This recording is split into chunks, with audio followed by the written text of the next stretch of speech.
I'm going to be really honest with you. I know you're scared right now. I know any time a violent or senseless crime happens somewhere in the world, you see the words Islamic or Muslims in the headline.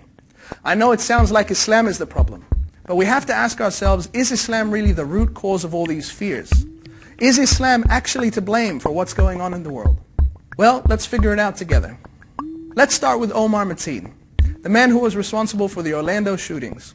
According to many reputable sources, he was described as an extreme alcoholic, an active homosexual, and a man who would frequently beat and abuse his wife. He was described as being a man that was mentally unstable and not a devout Muslim. Clearly, this man led a life that could hardly be called Islamic by anyone.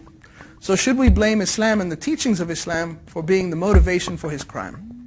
And let's look at Muhammad Boulel, who drove a truck through a sea of innocent people in France, killing over 80 people. He was also an alcoholic and a frequent drug user. His father said about him that he doesn't pray and doesn't fast and has no connection with any of these things. French police also said that he was known for his petty crimes. In fact, the very first person to be run down in Nice was a Muslim. You can see the victims of the attack wearing hijab and wearing Islamic clothing. Muslims lost family, friends, and loved ones in these attacks. So should we blame Islam and the teachings of Islam for this crime as well?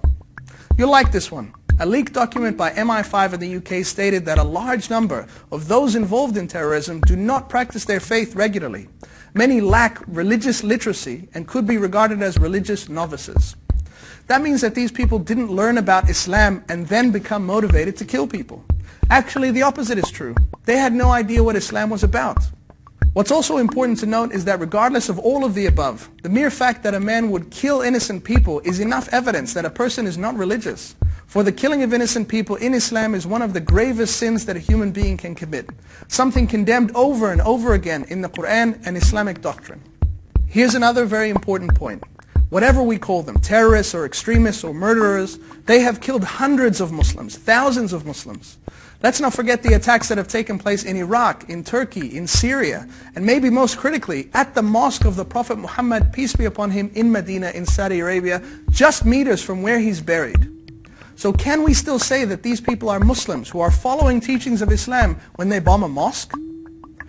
Compare those lives to the lives of Abdul Sattar Idhi, who helped the needy for 60 years and ran the world's largest ambulance service. Or Muhammad Ali, who refused to go to war because he didn't want to kill innocent people. This is the real Islam, the Islam that I believe in, and the Islam that's a force for compassion and mercy in the world. Whatever the reasons are for these attacks, be it politics or money or unstable minds or foreign policy decisions or just violent men, given their lifestyle, how can we say that Islam was their motivation? And lastly, a sincere message to anyone who's watching this. The world feels like a crazy place right now.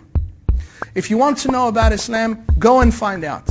Go to your local mosque, have a conversation, chat to a Muslim co-worker. This is an opportunity for all of us globally to come together and face the things that threaten all of us. It's not Islam that you need to be afraid of.